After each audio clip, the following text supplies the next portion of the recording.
루카가 전한 거룩한 복음입니다.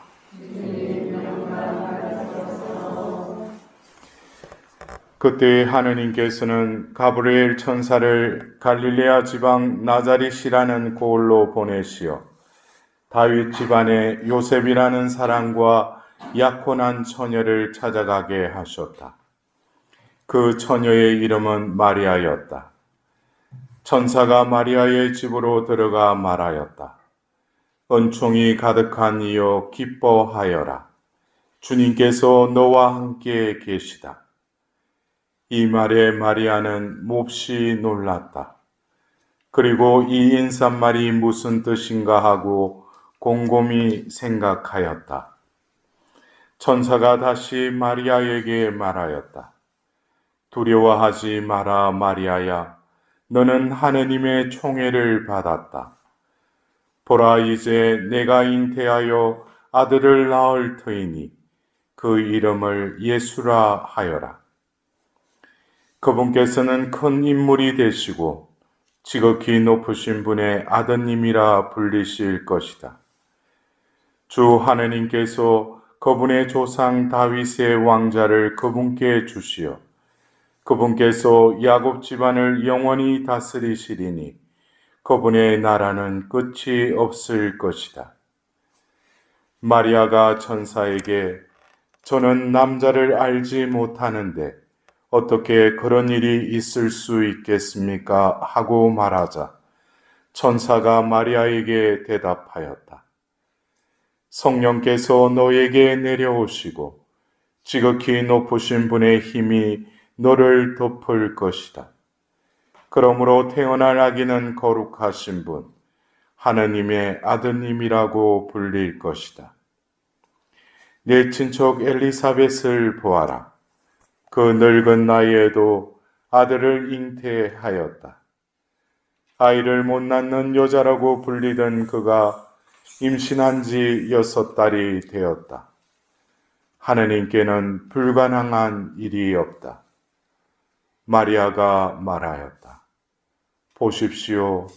저는 주님의 종입니다. 말씀하신 대로 저에게 이루어지기를 바랍니다. 그러자 천사는 마리아에게서 떠나갔다. 주님의 말씀입니다. 그리스도님 찬양합니다.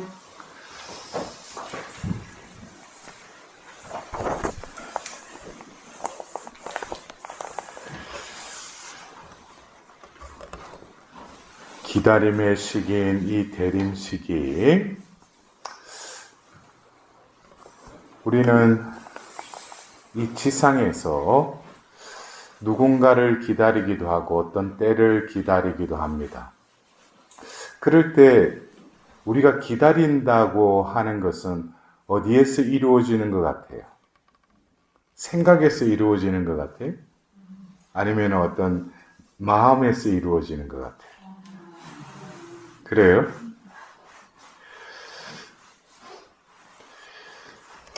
우리가 이 전례력에 또 새해를 맞이하고 있습니다. 우리 교회에서는 이 대림 시기를 통해서 오소서 주 예수님 하고 우리는 또 기도합니다. 그럴 때 여러분들의 마음이 어디를 향해야 돼요? 예수님이 지금 어디 계셔요? 그러면 얼마나 좋겠습니까? 네. 그러나 그러기 위해서 또 우리는 뭡니까? 하늘을 향해서 오소서 주 예수님 하고 기도하는 것이죠. 여러분들이 처음부터 그렇게 정답을 말해버리면은 제가 강론을 하기 참 힘들어요. 예? 그래도 해야죠, 그죠? 예. 그래서 우리가 문득 제가 이 복음을 이렇게 선포하면서 우리가 죽을 때도 우리가 하늘을 향해서 누워서 죽잖아요. 그죠? 엎드려서 죽는 사람도 있을 수 있어요. 그러나 우리는 바로 눕히죠. 예. 그래서 우리는 지금 전례력의 새해를 맞이하면서 겉으로는 기다림의 시기라고 하지만 우리의 마음, 우리의 영혼을 다시금 우리를 들어 올리시려고 하시는 하느님. 우리가 난 곳, 또 우리가 갈 곳, 이곳을 다시금 우리의 마음의 눈, 우리의 신앙의 그 희망을 다시금 우리에게 불어넣는 이 시기가 대림 시기가 아닌가 싶습니다. 그러나 우리는 이 지상을 살면서 현세에서 일어나는 일들에 우리는 한눈을 팔 수밖에 없죠. 그리고 그 해결책을 또 우리 차원에서 이루어지기를 또 바랍니다. 또 그리고 기도를 할 때 하나님께 기도하지만 진정으로 우리의 영혼이, 우리의 영이 하나님께 열려서 하나님께를 향해 있는가? 아니면 땅만을 쳐다보고 있는가? 모든 우리 신앙의 믿음은 그분으로부터 모든 것이 내려온다는 거예요. 복의 근원이시기 때문에. 그래서 오늘 우리는 이 성모신신 미사를 봉헌하면서 이 이사야서의 그 7장의 이 말씀을 우리는 이렇게 대비적으로 이렇게 배치해 놓은 때가 있어요. 이 아하즈의 왕의 그 이야기를 담고 있죠. 근데 그 배경을 보면은 BC 8세기경에 이 아하즈 왕은 한 25년쯤 그 남유다를 이렇게 통치를 했던 왕입니다. 근데 그때 당시에 그 북이스라엘과 그 아람 그 왕들이 그 협약을 맺어서 남유다를 치려고 했어요. 그래서 이 남유다의 왕인 아하즈가 궁지에 몰린 거예요. 그러나 이 아하즈 왕은 믿음이 없었어요. 유다의 왕이었지만 그는 하나님을 향하지 않았다는 것이죠. 그리고 이 지상에서 해결책을 마련하려고 했어요. 그래서 그 시대에 그 강국이었던 아시리아 왕에게 자신의 조공과 모든 왕실에 있는 그런 것들을 다 바치면서 도와달라고. 그러던 중에 하나님께서 유다, 바로 그 다윗의 집안을 통해서 당신의 그 대를 이어가시리라고 다윗에게도 계약을 맺었지 않습니까? 그래서 하나님께서는 이 남유다를 어떻게든지 지키시려고 하시는 것이죠. 그래서 이사야 예언자를 보내서 그에게 뭐라고 하셔요? 저 성 깊은 곳에 있는 것이든 저 위 높은 곳에 있는 것이든 아무 것이나 청하여라 그래. 이것은 뭐냐면 너희의 마음의 눈을 지금은 네 지상에 네 계략적으로 이러한 판국에 해결을 하려고 하는데 지금 하나님께 눈을 돌려라 이거예요. 근데 이어서 아하즈가 뭐라고 합니까? 저는 청하지 않겠습니다.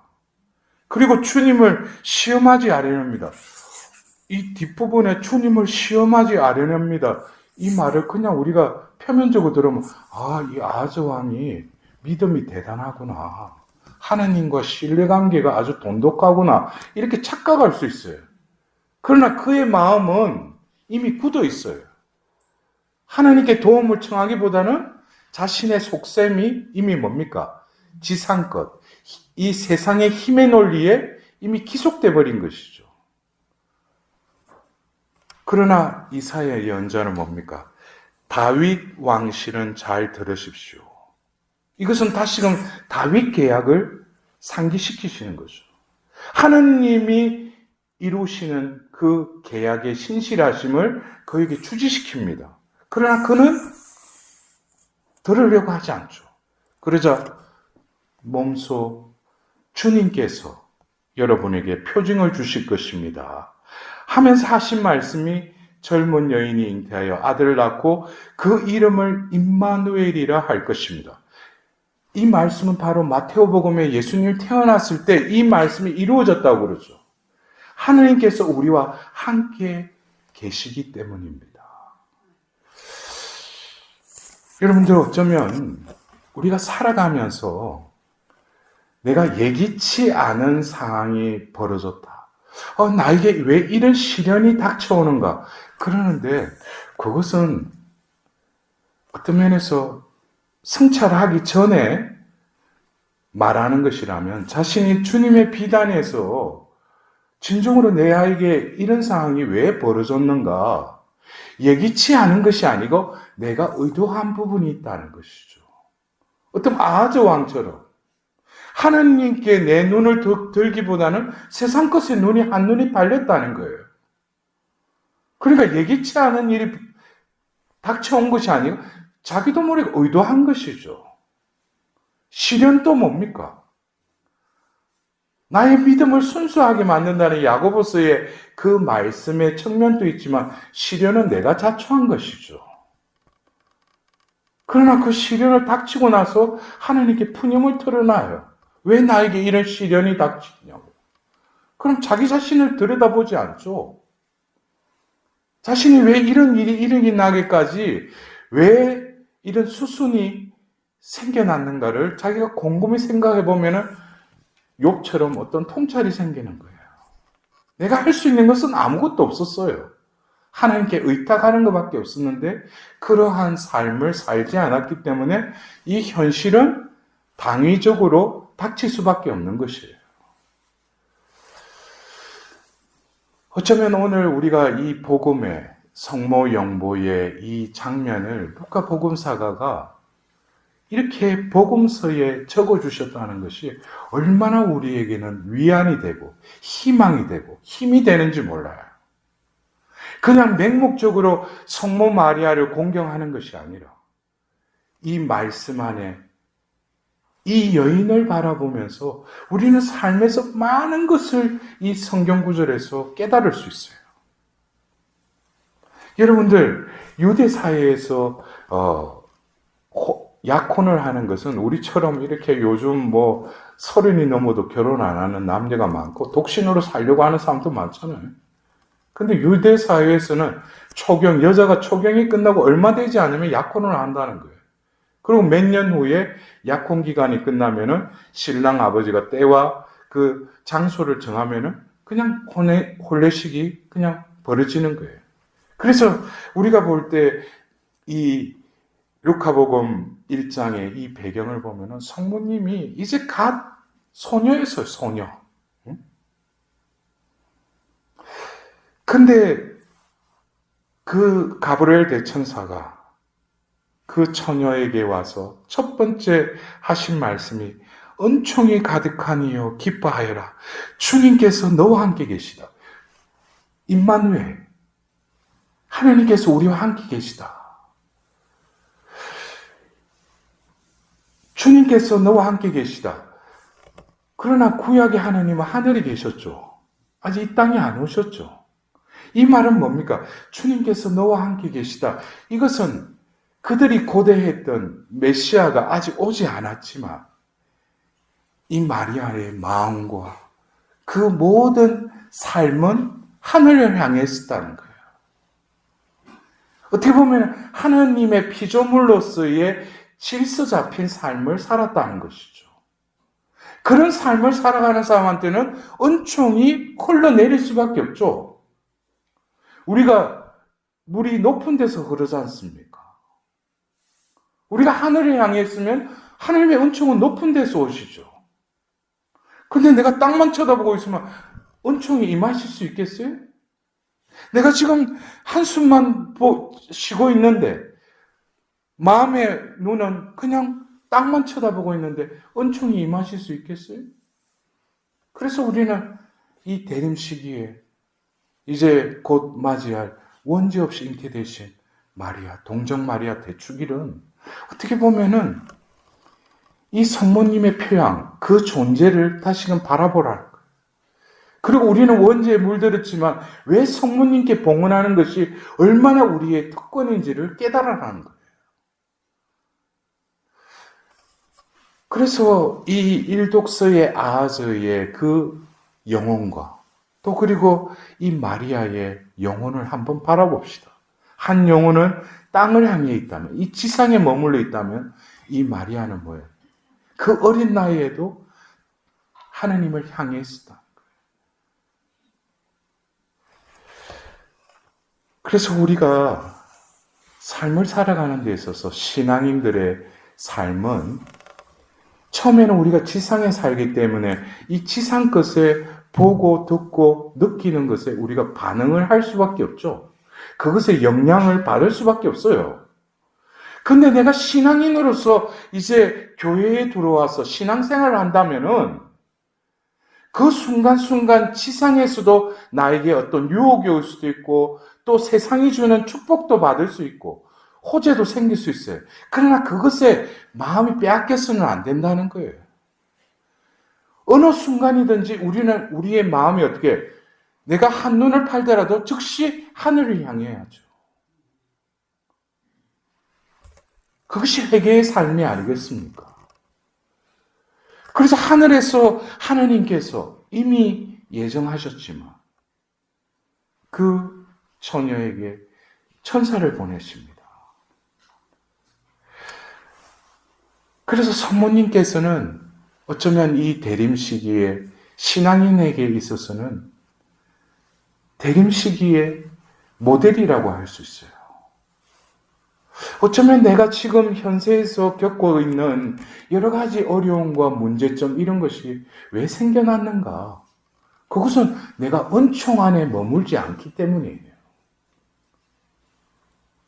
우리가 왜 고해성사를 받아요? 은총이 다시금 뚫려서 나에게 임하시도록 장애물을 제거하는 것이죠. 무슨 장애물? 죄의 장애물. 그래서 은총이 흘러 내 영혼에 온전히 임하실 수 있도록. 그래서 우리는 이 대림 시기에 왜 우리가 그분을 기다리는가? 그것은 분명한 원인이 있죠. 우리가 현실 속에서 얼마만큼 하나님과 함께 있느냐 이거예요. 필요할 때만 주님 했죠. 평상시에 자신이 일이 잘 풀리고 가족들의 문제가 없으면 만사태평이에요.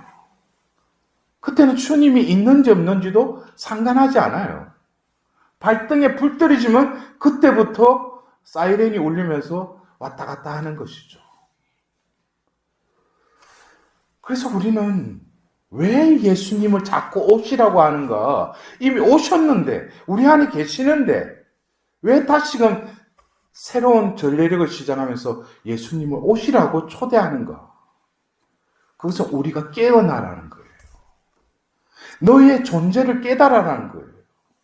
세상 사람들은 이 지상의 삶에 자신의 뜻과 이상과 모든 것을 두고 있다면 우리 신앙인에게 있어서는 어떻습니까? 촛불이 그 빛을 밝히듯 그러나 자신의 몸을 녹이듯 우리의 그 영혼의 눈을 하느님을 향해 다시금 들어 올려라는 거예요. 그리고 현세의 이 모든 것의 원인은 내가 너와 함께 있음을 너가 망각했기 때문이다. 다시금 너와 함께 있는 하느님을 느끼기 위해서라도 우리는 의식적으로라도 숨을 쉴 때마다 오소서 주 예수님 하고 계속 되뇌어야 되는 거예요. 여러분들 오늘 또 얼마나 분심 속에 빠진 경우가 있었죠? 화난 경우도 있었죠? 슬픈 경우도 있었죠? 그 순간에 여러분들이 거기에 빠져들 것이 아니라 바로 눈을 들어서 하나님을 쳐다봤습니까? 거기서 빠져있다는 것은 지상에 으르렁대는 사자처럼 먹이를 찾아 헤매는 그 악마에게 물려버린 거예요. 거기서 빨리 빠져나와야죠. 다니엘은 왜 그 사자굴에 들어가서 왜 안 잡혀먹었어요? 그는 굶주린 그 사자들 사이에 있었지만 그의 마음의 눈, 오롯한 그 믿음은 하나님을 향해 있었기 때문에 하나님이 그를 보호해주신 것이죠.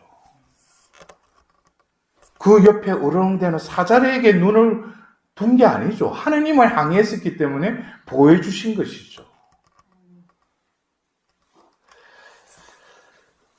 그래서 우리가 어쩌면 이 세상에 속한 자가 아니라는 것을 우리는 이 대림 시기에 다시금 깨달아야 됩니다. 세상 사람들은 어떻게 해요? 새해가 시작되면, 우리가 한 달 후 되면 1월 1일 되면 뭐예요? 만나는 사람마다 새해 복 많이 받으라고. 또 그러고 뭐예요? 올해는 어떻게든 돈 많이 버시라고. 그러니까 그 말은 다른 말로 하면 영적으로 뭐예요? 재물과 하나님은 함께 섬길 수 없다고 했잖아. 그럼 돈 많이 버십시오. 이거는 뭐예요? 하나님을 버리십시오. 세상 사람 그렇게 살아가고 있는 거예요. 그래서 우리가 헷갈리면 안 된다는 거예요. 어쩌면 이 대림 시기에 우리의 신은, 우리의 정체성을 다시금 깨달아야 돼요. 우리 이 세상에 속한 사람이 아니에요. 하늘에 속한 사람들이에요. 그래서 우리가 한 해를 시작하면서 다시금 나의 존재됨을 들여다보고 내 존재가 할 수 있는 것은 바로 이 생에서 주님이 나와 함께 하시는 거. 그거밖에 없구나. 이 한 해는 한눈 팔더라도 어떻게든지 빨리 다시금 주님께로 눈을 향하고 더불어서 우리는 어떤 기도를 바쳐야 되겠어요? 마음의 눈을 하나님께로 향하고 하늘을 향하더라도 동시에 어떤 기도를 바쳐야 되겠어요? 말씀하신 대로 저에게 이루어지기를 바랍니다. 그러면은 여러분들 그래요. 계속 피앗을 하나님께 바치다 보면은 그동안에 말씀을 들으려고 해도 들리지 않던 말씀이 어느 날 조금씩 들리기 시작해요. 그전에는 뭐예요? 말씀을 들으려고 해도 이루어지기를 바라지 않았는데 성모님께 봉헌된 자로서 피앗을 자꾸 되뇌이다 보니까 이제 말씀이 들리기 시작하는 거예요. 그 중에 보면 뭐예요? 자기에게 내려주실 그 축복을 말씀으로 들려주시는 거예요. 그러면 그저 이게 뭡니까? 이게 돌아간다는 거예요. 이게. 은총이 임하고 이루어지고 또 다시금 하나님께 영광 돌리고 은총이 임하고 다시금 이루어지고 이게 계속 서큘레이션 순환이 된다는 거예요. 그래 되면 내가 인생 속에 어떤 때는 그래요. 그렇게 되면 모든 만사가 형통될 것 같죠. 그거는 여러분들 속단하는 겁니다. 우리가 이 생을 사는 동안에는 끊임없는 연단은 계속될 거예요. 그러나 우리가 그것에 대한 인내와 덕을 쌓다 보면은 이제 그것에 대해서 무뎌져요. 그러려니 하고 그냥 견뎌내요. 그러나 하나님은 내 믿음을 순수하게 할 뿐만 아니라 우리의 그 마음의 눈이 늘 하늘로 고정되어서 결국 희망이 이루어지는데 그 희망은 히브리서의 말씀처럼 뭐예요? 영혼의 닻이 되어서 하늘에 내려져 있는 거예요. 그러면은 그런 사람은 흔들리지 않죠. 왜? 그 하늘에 하느님께 영혼의 닻이 이미 내려져 있으니까. 그 희망이 거기에 분명히 꽂혀 있는 사람은 이 삶이 조금 흔들리더라도 그 항해는 계속해서 결국 구원의 포구에 다다르게 된다는 거예요. 그것이 우리의 믿음의 그 순항이 아니겠어요. 그래서 여러분들 오늘 우리가 성모님께 봉헌한다는 것은 그냥 우리 신앙의 모델이라는 거기서 성모님은 원죄 없으신 당신 티 없는 성심 안에 온전히 봉헌된 그 자녀들을 어떻게 하셔요? 보호해 주신다는 거예요. 그래서 우리는 그 성모님의 그 성심 안에서 우리는 이 대림 시기를 지내야 돼요. 그리고 성모님께 가르쳐 달라고. 성모 영보 때 당신께서 가지셨던 그 마음과 그 뜻을 내가 느낄 수 있도록 성모님 저에게 그런 은총을 전구해 달라고. 그래서 우리는 이 대림 시기에 또 우리가 빠지지 않는 구일기도를 바쳐야 되겠죠. 그 구일기도를 바칠 때 저도 그래서 이번에 또 잊고 있었는데 매일 뭐 어떤 때는 20단을 다 못 바치는 경우도 있었지만 그러면서 구일기도를 바쳤어요. 근데 참 이상한 일들이 벌어지기 시작했어요. 근데 그걸 봤을 때 하나님이 나에게 그냥 주시려고 하셨는데 때가 되어야 되는데 이 구일 기도를 바치면 빨리 이루어 주신다는 거예요. 그 때를 당겨 주신다는 거예요. 누구의 전과함으로? 바로 카나의 그 성모님이 그 예수님께 가나자 여인이시여 아직 때가 되지 않았지 않습니까? 근데도 뭐예요? 때를 당기시죠. 그래서 여러분들 이 대림 시기에 특별히 우리가 매월 첫 독 때 성모님 성심에 봉헌하는 예식을 우리가 가지지만 특별히 이 대림 시기에 성모님께 우리가 봉헌한다는 것은 성모님께서는 늘 주님과 함께 계셨다는 거예요. 성모님 올 한 해도 진정으로 임마누엘의 하나님, 내 삶 속에서 희노애락의 그 순간에도 내 마음의 눈이 땅을 향하지 않고 하늘을 향해 하게 해달라고, 당신의 피앗이 나의 자장가가 되게 해주시고 아침에 일어났을 때 내가 어디를 갈 때 내 영혼을 장 깨게 해주실 수 있는 피앗을 저에게 또 일러주시라고. 그럴 때 이번 이 대림 시기를 통해서 성모님께서는 우리가 다시금 하나님 앞에서 다시금 업그레이드 될 수 있는 은총의 시간으로 우리를 위해서 틀림없이 기도해 주시리라 믿습니다. 아멘.